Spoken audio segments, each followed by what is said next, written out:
With the threat of a second strike in 6 months still looming, Canada Post and the union, representing 55,000 postal workers, are set to head back to the bargaining table today. Good afternoon. We begin with the latest on the labor dispute between the Crown Corporation and postal workers. Both are due to resume discussions. CUPW saying it's expected Canada Post will respond to the proposals the union presented on Sunday. CTV's John Musselman is live at a mail processing center in Mississauga this afternoon with the latest on the talks. John. Well, Michelle, as the negotiations continue, it's the people caught in the middle, the customers and the small businesses. They're worried about whether or not the strike is actually going to happen. We'll show you some video. Of course, we've been through this last November and December with this postal strike. They're still trying to work out the similar issues. Canada Post saying the business model needs to change so they can compete with some of the private providers. The union is opposed to hiring of part-time workers to work on weekends. So that's something that still is trying to be worked out. But again, we mentioned small businesses, especially in rural communities, rely on Canada Post. So they're quite concerned that a work stoppage will affect their bottom line. We had a chance to speak to a representative with the CFIB. Here's what he had to tell us. We have to remember that about 80% of small businesses in Canada rely on Canada Post for their daily operations. And so small businesses use Canada Post to obviously send packages to their clients, to send and receive invoice, to send and receive payments. They use Canada Post to send marketing materials to their customer in their neighborhood, in their town. And so if Canada Post goes on strike, the impact on small businesses is quite important. We just have to remember what were the impacts of the previous strike. 75% of small businesses said that they were negatively impacted by the last strike. And the CFIB went on to tell me that this is a real test for the new Prime Minister and the new Liberal government. Can they get this settled before there's a work stoppage? We'll just have to wait and see. Reporting live, I'm John Musselman. I'll send it back to you. Thank you, John. To Ottawa, where this is a big day for Canada's new Prime Minister and dozens of rookie MPs. Mark Carney will participate in his first question period as Parliament resumes. He'll be joined by roughly 100 new MPs. There's also a new speaker. Now, a notable absence is Conservative leader Pierre Poilievre, who lost his Ottawa riding. The House of Commons is back to work hours after Donald Trump once again brought up the notion of Canada becoming the 51st state. And yesterday, the U.S. president said it would cost Canada $61 billion to join his Golden Dome defense missile project as a sovereign country, but nothing at all if it became a U.S. state. Trump claimed that Canada is considering the offer. When asked about the comments, Prime Minister Carney said he won't negotiate in public. But the PMO was quick to respond and issued a statement that reads, "The Prime Minister has been clear at every opportunity, including in his conversations with President Trump, that Canada is an independent sovereign nation and it will remain one." This morning, Canada's defense minister was asked about Trump's latest comments. I learned a long time ago, when it comes to managing relationships with other countries, you can only control what you can control. And what we can control here now is decisions around strengthening our sovereignty and our security. We can also control our expenditures. We can control our responsibility to participate directly in NORAD. The defense minister says Canada still doesn't know what it would cost to join the proposed missile defense program. Donald Trump said it would cost $175 billion. Toronto Mayor Olivia Chow is spending the day in Ottawa. Chow is scheduled to have meetings with leaders and senior officials to discuss the city's priorities for the next federal government. She will also attend question period at the House of Commons before meeting with Housing Minister Gregor Robertson to discuss building more homes in Toronto faster. A group of concerned residents is speaking out against the construction of bike lanes on the Esplanade between Yonge and Jarvis. Among the issues are the impact it could have on businesses and traffic. CTV's Allison Hurst has more on the community concerns. Allison. That newser just wrapped up, and as we've been standing here waiting for this live hit, we've witnessed several times traffic being disrupted. An ambulance caused some delays and some people having to work to get around it. And then one delivery driver actually trying to maneuver his vehicle to make that delivery, blocked traffic for several minutes. That said, construction has started on the bike lanes along the Esplanade just in front of the St. Lawrence Market here, where they've started to put them in. This group, the Downtown Concerned Citizens Organization, made up of business owners, workers, and residents, say they are being negatively impacted by the bike lane construction and don't believe they were properly consulted. They say the congestion is already excessive in the area, and adding the bike lane will just make things harder to get around. Toronto's bike lanes cause chaos and harm to our city. I'm here to insist on better planning for all, especially seniors and the disabled. Bike lanes have turned streets into parking lots, with residents unable to shop, get their kids to events, and seriously impact emergency services and Wheel-Trans. The Esplanade's recent one-way driving and bus-only lanes have caused more congestion and inconvenience than ever. And one of the comments they were making is that there is the Martin Goodman Trail that is open for bike lanes or runners or whomever to use, and that is just 2 streets south of us here. Reporting live, I'm Allison Hurst. Back to you in studio. Allison. Turning to transportation and the city's waterfront, the Toronto Region Board of Trade is getting behind a proposed hovercraft link between Toronto and the Niagara region. This morning, stakeholders in the economic and tourism sectors came together to talk about the potential impact of a hovercraft service. CTV's Mike Walker joins us live with those details. Mike.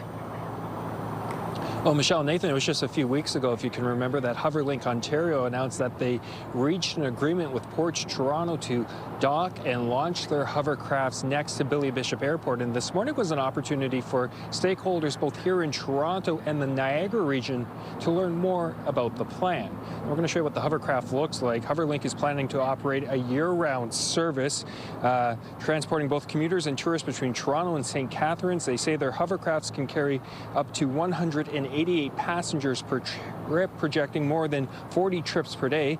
HoverLink also revealed today a potential second phase of their project, which could include transporting cargo and commuters between other destinations along the Golden Horseshoe. Some experts in the tourism industry, including wineries and the Shaw Festival, call this hovercraft transit service a game changer that they say is needed to help bolster the local economies. Here's more.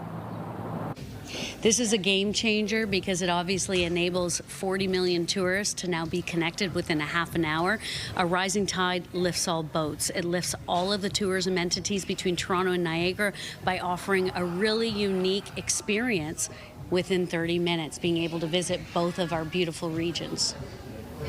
We're very busy during the summertime at the wineries, but we want a 4-season destination. We see literally between 2 and 3 million tourists a year coming down to wine country. We have lots of capacity for more, but we need to do it in a more efficient fashion and also spread that out throughout the entire year.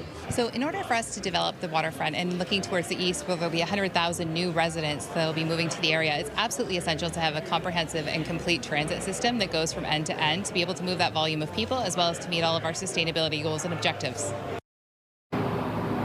Now, at this point, there's no price tag for tickets or a launch date, though HoverLink anticipates the service will launch in at least 2 years from now. Reporting live, I'm Mike Walker. Nathan, back to you. Thank you, Mike. We have more news in a moment, but first, here's a live look at the city this afternoon. A comfortable-looking day, and there are things happening at Nathan Phillips Square. A mix of sun and cloud if you're outside. No jacket really required, but there is a chance for some wet weather to roll in later today, so be prepared for it. Lindsay Morrison is here with a look at the current conditions. Hey, Lindsay. Hey, Nathan, and you can already feel that sense of change happening around the GTA. If you're if you've spent some time recently outside, I should say. There's a look at the satellite and radar, the leading edge of the wet weather now pushing into areas like Brantford, as well as Hamilton, Grimsby, Oakville, and Mississauga.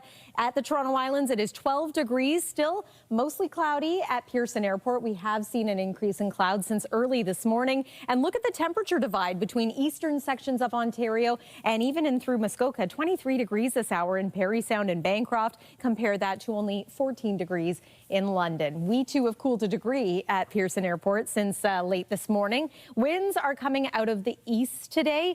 Overall, our temperature is expected to hold steady at around 17 degrees, so that's a change from the last few days. And yes, some showers and even periods of rain on the way for this afternoon and evening. We'll take you through a full look at the forecast coming up. For now, Nathan, I'll send it back to you. All right. Thank you, Lindsay. Multiple wildfires are raging across the prairie provinces with dry conditions, rising temperatures, and strong winds fueling the flames, creating a perfect storm for fires to spread. We live in a flammable landscape, and this is our new reality. We're going to see more fire on the landscape and more smoke. In Alberta, a threatening inferno sweeps the landscape 8 kilometers north of Swan Hills. The town of 1,300 has been evacuated. Officials expect windy and dry conditions to get worse, posing a challenge for firefighters. And in neighboring Saskatchewan, hundreds of northern communities have been forced to flee. The largest wildfire in the province, a monstrous 216,000 hectares, after merging with a nearby campfire. And in Manitoba, 2 weeks after a deadly wildfire killed 2 people, the northern town of Lynn Lake has been ordered to evacuate. A wildfire expert says with the forecast for the summer looking to be hot and dry, expect an active fire season across Alberta, Saskatchewan, and Manitoba. And for the very latest, we're joined by CTV's Scott Hurst. Scott, how bad is the wildfire situation in the West? Nathan, specifically the most up-to-date notice of information we got was from wildfire officials in Manitoba and the Premier of Manitoba outlining the wildfire situation across that province and highlighting how severe it is, saying in a typical fire season, you might have one region having a challenge at one time. This year, he says, it's all regions all at the same time. And here's a map specifically that shows the current fire danger, showing extreme conditions in many parts of the prairie provinces in the northern BC. As well, you see on the map northwestern Ontario and Quebec. You laid out some of the multiple wildfires of note across the prairie provinces, Alberta, Saskatchewan, and Manitoba. And the most recent update we got from the Manitoba Premier was for residents of Flin Flon to be on high alert, to be ready to go at a moment's notice. The city of some 6,000 people, as a wildfire that started in Saskatchewan has crossed the border and is threatening that community. He did point out that mutual aid is a significant aspect that's helping. Manitoba is getting help from firefighters from New Brunswick, Parks Canada from Alberta, BC.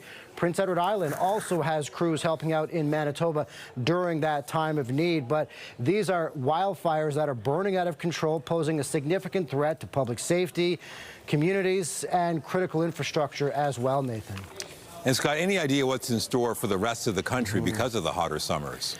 Well, right now, this is an early start to the fire season. To see so many fires threatening communities and to have so many Canadians out of their homes already wondering what might be there when they return. Wildfire experts say with the forecast for the summer looking to be hot and dry, expect an active fire season, particularly across the prairie provinces, but not just the prairie provinces, with the extreme conditions across a significant part of the country with warmer than normal temperatures, possible for a large swath of the country. So what does this mean specifically? Of course, for people in a city, it's not the immediate fire threat, but we have seen over the years what wildfires can do to the air quality hundreds, if not thousands of kilometers away. And of course, if you're dealing with these extreme conditions, you're urged to be extra cautious, because we all know one single spark, whether it's naturally caused or human caused, Nathan, it can cause disastrous consequences. For sure. CTV's Scott Hurst with the fire season forecast. Thank you. Thanks, Nathan. A cyclist was taken to hospital after being hit by a vehicle in Scarborough this morning. Police say the woman in her 70s was struck while riding her bike in the Huntingwood Drive and Kennedy Road area. Paramedics say she suffered serious injuries but is expected to recover. The driver remained on scene. Roads in the area have since reopened. A 15-year-old e-bike rider is in hospital after colliding with a vehicle in Etobicoke. It happened on Islington at a 401 ramp just before 10 o'clock last night. Toronto police say the teen was rushed to hospital with serious injuries. The vehicle involved remained at the scene, and an investigation is ongoing. A retired detective is expected to continue testifying today at the sexual assault trial of 5 former World Junior hockey players in London. Video of Detective Steve Newton's November 2018 interview with Michael McLeod was played in court yesterday. McLeod spoke with Newton, the lead investigator in the case at the time, just a few months after the encounter with the complainant. McLeod, Alex Formenton, Carter Hart, Dylan Dubé, and Cal Foote have pleaded not guilty to sexual assault. The federal government says it'll work quickly to rebuild Canada's military capacity. The defense minister made that pledge today at a defense industry trade show in the nation's capital. My promise to you and our government's promise to you, your government's promise to you, is simple.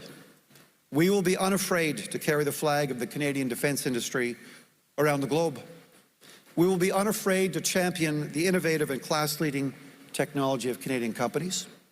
And we will be unafraid to help you compete on the world stage. This will be a whole of society and a whole of government initiative. David McGuinty also spoke about plans to join a major European defense procurement pact.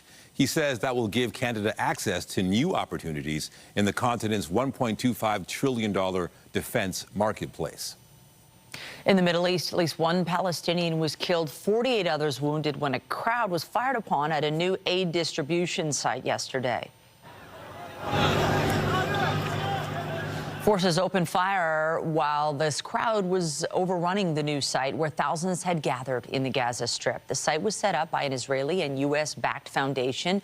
It is not clear whether Israeli forces, private contractors, or others opened fire. The foundation says its people fell back before resuming aid operations. Israel said its troops nearby had fired warning shots. And Israel's Prime Minister confirmed the death of senior Hamas leader Mohammed Sinwar today. Benjamin Netanyahu says he was killed in a recent airstrike on a hospital in Gaza. Mohammed took over as Hamas leader after his brother Yahya Sinwar was killed by Israeli forces last year. He was one of the masterminds of the October 7th attack. The latest test of the Starship mega rocket went better than previous attempts, but still failed to mark a success. After launching, the rocket tumbled out of control and broke apart, and SpaceX cut the feed. CEO Elon Musk calls it a big improvement over the last 2 tries, both of which ended in fiery explosions. The Starship is the most powerful rocket ever built. The company hopes to one day use it to send people to Mars. The Toronto Zoo is teaming up with an organization to help save 9 Canadian species. This new partnership comes with funding. Our Beth McDonnell joins us live now from the zoo with all the details. Tell us more, Beth. Michelle, it's a partnership that comes with $3 million between the Toronto Zoo and the Nuclear Waste Management Organization that's going to work towards saving 9 Canadian species. Right now, we're going to show you pictures of Blanding's turtles. In the 1990s, these turtles were virtually extinct in the Rouge Valley. They were probably less than 10. Now, thanks to the zoo's turtle raising program, the population is able to keep growing. The zoo nurtures the turtle eggs for 2 years before releasing them into the wild. So this partnership is going to help continue that work and also provide the ability for staff here to do more research on 8 species of bats. Right now, 7 of these 8 species of bats are endangered in Ontario. The aim is to reverse the terrible effects of biodiversity loss. I think the really important thing to think about with biodiversity is that we're talking about an ecosystem. So we're focusing today on 8 bats and 1 turtle, but they're part of a much larger ecosystem. They connect to all the other plants and insects and other biodiversity that is out there. And I think of it sometimes like clockwork. So if I took a clock apart, I don't know what I'm doing. And if I start throwing cogs away, then it might work for a bit, but at some point it's going to stop working. So we're talking about species today, but we're talking also about preserving biodiversity as a whole and keeping that, which humans are a part of, and we need that as much as it needs us. The partnership is set to last for 5 years. Reporting live at the zoo, I'm Beth McDonnell. Michelle and Nathan, back to you. Thank you, Beth. Meanwhile, over at Toronto City Hall in Nathan Phillips Square, the city is rolling out the welcome mat in a big way today, celebrating Toronto Newcomer Day. Held in Nathan Phillips Square, the event aims to make the transition to living in Toronto a little easier. CTV's Raheem Ladani is live at the square with more on the event. And Raheem, living in this city can bring a lot of challenges. Yeah, Nathan, you're absolutely right. It can bring challenges. It can also bring a lot of joy. And I think that's what the sense of energy here down in Nathan Phillips Square is really trying to convey to the people down here. Just in listening to some of the conversations and overhearing people, there's a real sense of curiosity as they learn about the city of Toronto. They try to understand the services that are offered and how they can contribute back here to society. And that's what the Newcomer Day is all about. This is the 11th annual version of that. It started back in 2015. And since its inception, more than 65,000 people have taken part in this event. There are over 100 booths set up here, all talking about different services such as Toronto Child Services. TPL here is here as well, signing people up for library cards. There's a lot of fun as well. There are henna tattoo artists down here. There's a sport zone. There's also tours inside the rotunda so people can learn what City Hall is all about. And that's what today is trying to convey, to get people on the right footing so that they can thrive here in our city. I want you to take a listen to some of the people's early impressions of Toronto. I'm from Mauritius and I really like the diversity in terms of culture here, and that there are lots of events like today. I like everything. It's a very beautiful city and everybody are friendly here, and I met the good friends. Toronto is quite busy and the people here are very nice and lovely. Yeah, as a newcomer, and I'm enjoying the place. Very nice in Canada. I'm waiting for take coffee, free coffee, Tim Hortons. Doesn't take long for people to know a Timmy's Double-Double. That's a staple in Canadian culture. In about 20 minutes' time, Deputy Mayor Ozma Malik is going to be addressing the crowd. There's going to be some performances, Indigenous performances, as well as a samba performance. And then later on in the afternoon, inside council chambers, there will be a special citizenship ceremony. Reporting live, I'm Raheem Ladani. I'll send it back to you in studio. Thank you, Raheem. And we are keeping an eye on the sky this afternoon as the threat of showers looms, and that will continue into this evening. So it may have an impact on your evening sports plans. Yeah, the chance of showers really right through the evening. And we've got a bit of a gusty wind coming out of the southeast as well. This isn't a huge soaker of a weather maker. We are anticipating maybe 5 to 15 millimeters of rain. It should be a drier day tomorrow, and then things are looking pretty good into the weekend and beyond. Your forecast for the first week of June is coming up here on CTV News at noon. Stay with us.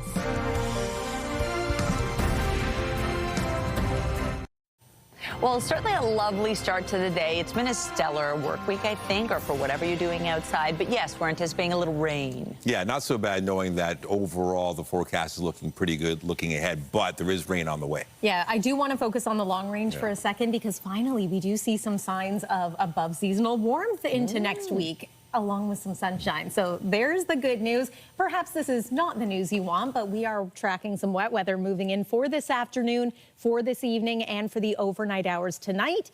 Tomorrow, though, is going to be a drier day. Weather is brought to you by the Presler Law Firm, injury lawyers. You don't pay unless they win. Waking up tomorrow morning, I wouldn't fault you for thinking that it was going to be a bright sunny day. It was a rather nice start to Wednesday, but even in this shot, you can see the clouds looming over Lake Ontario, slowly pushing their way across the GTA. Again, that was a little bit earlier on. The cloud cover has since thickened, and we've got some showers impacting some areas, especially around the Niagara Peninsula, moving back toward the Woodstock area, north toward Kitchener-Waterloo, and yes, here in the GTA as well. Not as much of a soaker as this low that's impacting our friends south of the border, but as this one develops, we will continue to see showers through this afternoon, maybe some periods of rain into the overnight. And then your Thursday, the threat of showers is still going to be there, and it is going to be a mostly cloudy day, but it's also going to be mostly dry. Anywhere from 5 to 15 millimeters around southern Ontario is what we're forecasting this time around. It's enough rain to be noteworthy, but it's not significant in the sense that we're not worried about flooding in low-lying areas. The ground is quite saturated from all the wet weather we've had recently, so there is that at least. There's 2 o'clock this afternoon, so you can see that we are in it. On and off showers continue into this evening, again, possibly impacting things like soccer and baseball practices. There's overnight. The rain becomes a little more steady.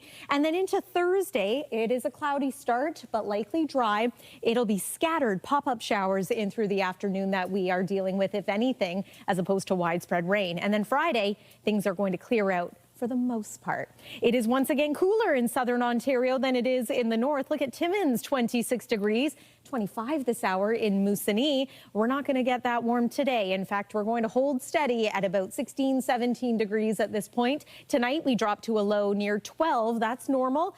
Chance of showers, as mentioned, continuing into the overnight hours. It's a little, it's seasonal. We're not even really that cool anywhere in southern Ontario. If anything, it's slightly warmer than average the further north you travel. And then here's your snapshot of the day tomorrow. Only 13 degrees for you in Kincardine, about 19 for the high in Vaughan. So a degree or two warmer in most areas for tomorrow. Warmer still as we make our way into the day on Friday. It's looking like a pretty good one. 21 for the high with a mix of sun and cloud. There is a chance of a front passing Friday night. That could bring a few showers, but then we dry out again for the weekend. I do want to mention that both Saturday, especially Saturday, but both Saturday and Sunday look to be a little cool. It is going to be a bit of a chilly start to the month of June, but look what happens in through early next week. Temperatures climbing to about 25 degrees by next Tuesday. And look at that run of sun. We deserve it. We're due for this. That's your look at the weather for now. Michelle, over to you. Thanks, Lindsay. Well, the Museum of Toronto on Queen's Quay has a new exhibit called Home Game, Toronto Loves Basketball, and it explores the history and joy of the game of basketball brings to this city. No one can forget that Raptors championship.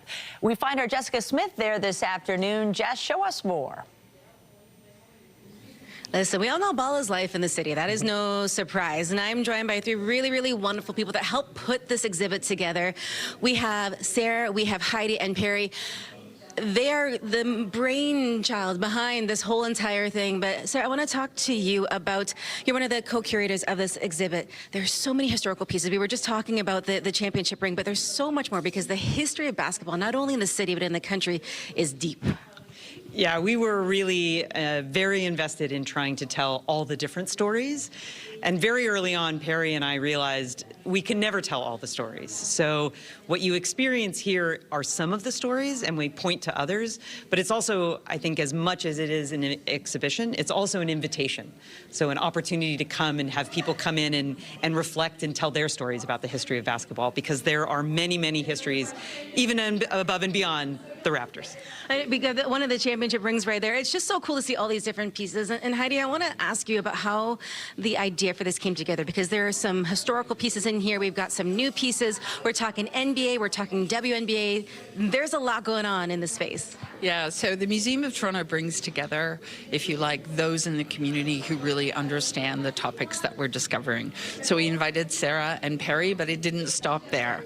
I know the consultation process, bringing in communities.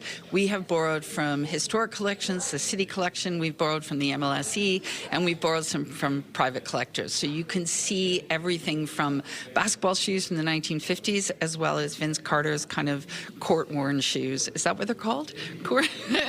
That are here, that have initials of his grandmother inside. So there are also these very, very heartwarming stories that you can see through the narrative, but also through the objects we have on display. And Perry, I want to ask you about the mixed media, because we've got videos here. You can see DeMar DeRozan up there in an interview from 2018. We've got SGA stuff. We've got everything going on in here. And you also have these really unique little interviews. We'll kind of step over this way and give people a bit of a preview of all of these things. But why was it important to have that mix? Because you've got different layers and textures, quite literally, to this whole exhibit. Yeah, well, we wanted to be all-encompassing. We wanted to show the city. We wanted to bring the city, or as much of what that would represent and feel like, into a place where people are maybe just introducing themselves to what Toronto is. You know, Toronto is not just one place or one borough. It's everybody. It's every walk of life. It's every ethos, you know, coming in to try to formulate what this game looks like for them. And they've all really embraced it in their own really special way. And I want to ask you about the connection to things like, I saw a Humberhawk plaque in there, the different lockers that have these historical pieces in them. Because basketball, although we love the Raptors, and like shout out to the Raptors, it's about the grassroots part of why we love this game. So we were very attentive, as Sarah mentioned earlier, about making sure we involved community and talked about there is this moment, the Raptors championship that happened 6 years ago, that we know we're kind of on the cusp of the anniversary, but we start from the origins, we go through the MVA, we take you actually to look at the diversity of Toronto and think about the culture and the ethnicity here that really is the richness of our city and the richness of the fan base. And then we go into high schools and really talk about that base. And of course, we end beyond the Raptors with the tempo that are going to tip off in a year. I love it. We all know that the city of Toronto, Canada, loves basketball. You have to come down and check it out. We'll have more news and weather after the break.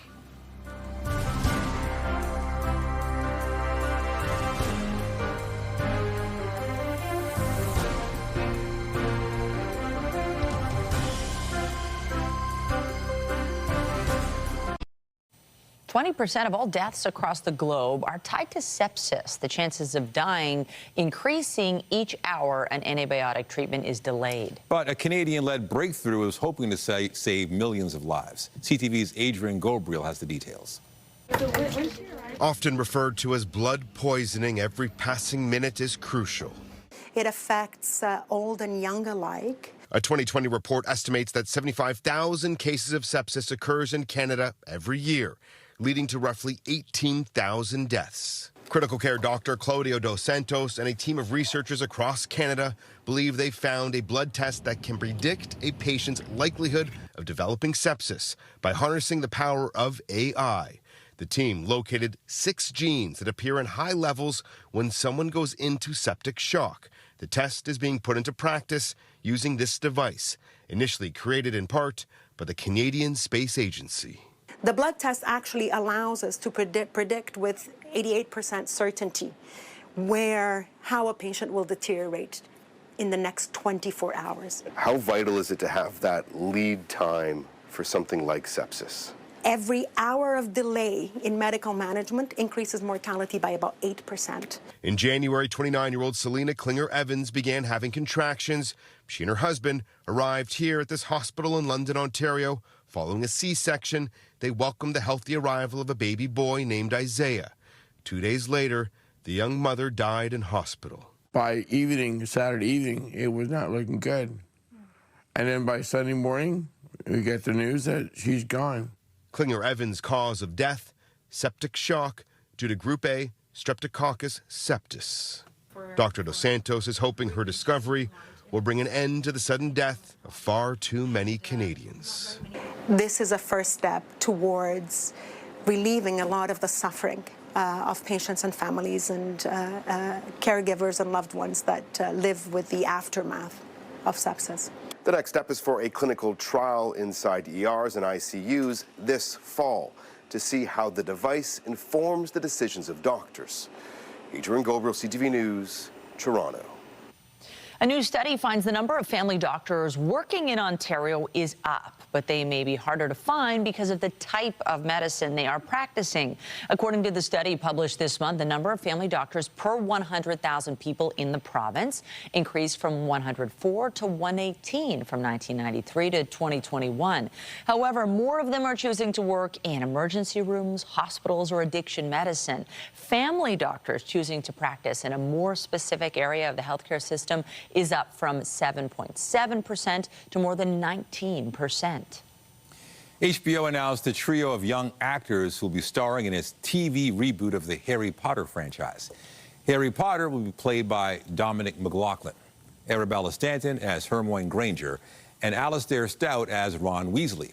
They join cast members John Lithgow, Janet McTeer, and Nick Frost. Filming is set to begin this summer. The finale of the award-winning show The Handmaid's Tale has dropped. It's a dark dystopian drama about an oppressive patriarchal society. But did you know Cambridge is the backdrop for many scenes in its fictional country of Gilead? CTV's Heather Sennerin has more. Let the revolution begin. The Handmaid's Tale is set in a fictional future, but the production used Cambridge as the backdrop for many scenes throughout its 6 seasons, including some key moments in the final season. In January, one last time, film crews turned Galt into Gilead, and this is what it looked like in post-production. Nita Amin remembers it well, when the show rented out her salon for 3 weeks, transforming it into a children's store, complete with mini bonnets known as wings. They have their camera and everything set up in my salon, and they use it because it was so cold and freezing weather in January. So they all hang out in my salon. Amin even got to meet the cast, including Elizabeth Moss, who plays the central character in the series. She was amazing, and her daughter was here too. Moss playing double duty, acting and directing many episodes. She was acting and directing both.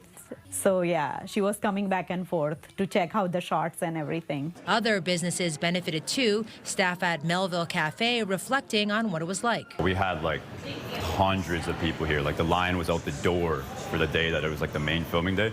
So we were super busy in the back, but it was a great experience. The city of Cambridge is no stranger to film crews, with the industry bringing millions of dollars in economic impact. It's really exciting to see all the unique features and the details and historical nature of Cambridge being featured in a variety of different shows. So it definitely has an impact economically, which we, of course, appreciate. It draws tourism to our area and also makes us pretty proud to see Cambridge on the screen. With the final Handmaid's Tale episode released, the city hopes to commemorate the show in some way. Maybe coordinate something like a walking tour about the different sites and locations, or maybe a display that might take place in a public space, but that's all to be determined at a later date. And while the walkway along the Grand River may have served as the infamous wall in the show, a key backdrop for a dark dystopian theocracy, the series has left its mark in a positive way for fans around the world. Heather Centerin, CTV News. Still to come, people are having difficulties paying their car loans. And if you miss payments, you could have your vehicle repossessed. After the break, one woman's warning. Stay with us. Get Toronto's top stories, breaking news alerts, and watch live. Download the CTV News app. A report from Equifax found more Canadians are having trouble making their car payments, and if you miss payments, your vehicle could be repossessed. If it happens to you, there could be additional charges to get your car back, and it could have a negative effect on your credit rating. CTV's Pat Foran has this consumer alert. It's been horrible with the whole situation. Ruslan St. Jean of Brampton says when she finished college, her mother gifted her 2014 Mitsubishi Outlander. But at the time, her mom was still paying off a loan she had for tires and rims. The vehicle was under my name, but the loan is under my mom's name. But she was steadily making the payments for it. St. Jean's mother borrowed about $3,000 over 4 years and was paying $115 a month. But when she missed 2 payments, in March, the SUV was repossessed from their driveway. So it was just 2 payments that was missed at that time because my father, he wasn't working. St. Jean was told with added towing and storage fees and other charges, she would have to pay about $2,000 to get the vehicle back. But it was money she didn't have. I know I don't have $2,000 just sitting in my bank account. There's a big chance I won't see my car ever again. St. Jean's mother had the loan with Fix 4 Capital. The company said for privacy reasons it couldn't go into detail, but a spokesperson told CTV News, "We can confirm the vehicle in question is currently in our possession and the customer has not taken the necessary steps to redeem it. All procedures were followed from the time of default to the repossession of the vehicle." So we have definitely seen an increase in car repossessions. Canadian Debt Relief, which provides information on debt and personal finance, says as soon as you receive a notice of repossession, you should contact your lender right away. If you contact your lender at the first missed payment, you may be able to discuss deferral or restructuring options, attempt a private sale on your own, look for refinancing options with credit unions or alternative lenders who may be able to offer more flexible payment terms. If your car has been repossessed, it can also affect your credit rating and make getting future loans more difficult. St. Jean says her car has now been sold at auction and she has no idea how she'll get to work. I'm not going to have my car. Just thinking about it, it's hard. Pat Foran, CTV News. More than 8,000 Hudson's Bay employees will be out of a job by this weekend. It is the latest chapter in the dismantling of Canada's oldest retailer. But there is some hope for some of those workers. A BC-based billionaire plans to take over the leases for 28 of the department stores. CTV's Sinjin Alexander has the story. Days to go and very little remains of what used to be. Beneath exclusive brand names, nothing but vacancy. Yet what isn't bolted down can be bought. This is the Bay in Burnaby's Metrotown, and it's like this at locations across the country. Trucks are being loaded with shelves and racks that used to hang couture. It's like a ghost town in there. It's weird. It's like a legacy just gone. Merchandise that's left has been moved, discounted, and now picked over by bargain hunters and those who just want to make one last purchase. It is a very good deal, but it's a sad story. We've been around here for 50 years, and the store has been for 50 years. Who's gonna pay? Caught in all this, some 8,000 employees, not all part of the union, but most unlikely to see any severance. Yes, you apply for EI, that's 55% of your pay. How do you support a household on that? Like everybody else, it's been devastating. It's really been devastating. Everybody's lives have been turned upside down. Investor Ruby Liu has acquired leases for 28 stores in BC, Alberta, and Ontario. Owner of 3 major malls in British Columbia, she envisions a modern department store. She has a good track record, you know, with malls and real estate in China and in Canada. And, you know, I'm kind of excited to see what she's going to come forth with. She won't have Hudson's Bay trademarks. They've been bought by Canadian Tire. But her team has hinted it's very interested in its workers. Sinjin Alexander, CTV News, Vancouver. Toronto's own Victoria Mboko continues to impress at the French Open.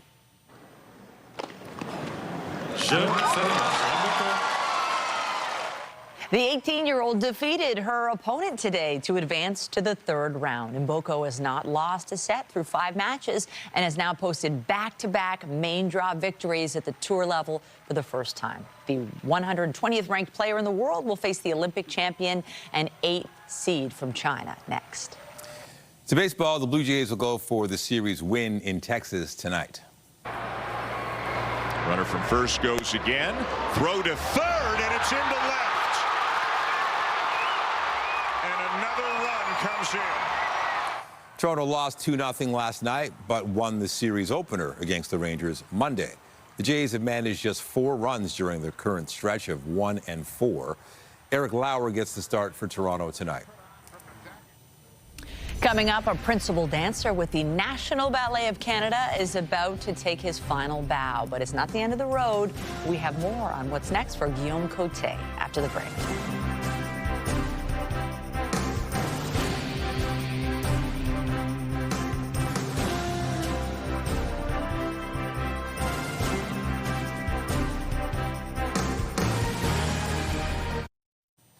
After more than 2 decades at the forefront of Canadian dance, principal dancer Guillaume Côté is ready to hang up his shoes. But as CTV's Pauline Chan tells us, he's not stepping away entirely from the spotlight. Guillaume Côté grew up in a small Quebec town where his parents ran a dance school. He later trained at the National Ballet School before joining the company in 1998, quickly climbing the ranks to become a principal in 2004, dancing virtually all the biggest roles. Nijinsky was one of the highlights.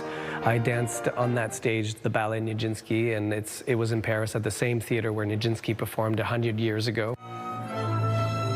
Alexei Ratmansky's Romeo and Juliet was really special because that production ended up taking me to Moscow, to the Bolshoi. But he says it's the rehearsal studio more than the stage that he'll really miss. Really beautiful moments of a shared passion, of a shared intensity from your coach to the entire room, to 75 dancers, you know, working to make something greater than ourselves. And that end is coming soon. I retire on June 5th, and June 6th is Burn Baby Burn happening at the Bluma Appel with a company that we sort of launched a few years ago. Throughout his career, Côté has always been involved in choreography. Côté Danse was formed during the pandemic. We do take some of this classicism that I love, this technique, the virtuosity, but then we also turn it on its head. I feel incredibly lucky to work with such an incredible and sincere artist as he is. Dimitri's one of those people that feels like he's right there in that moment, and he just lets go of what's coming or what came before, and that comes with an element of risk,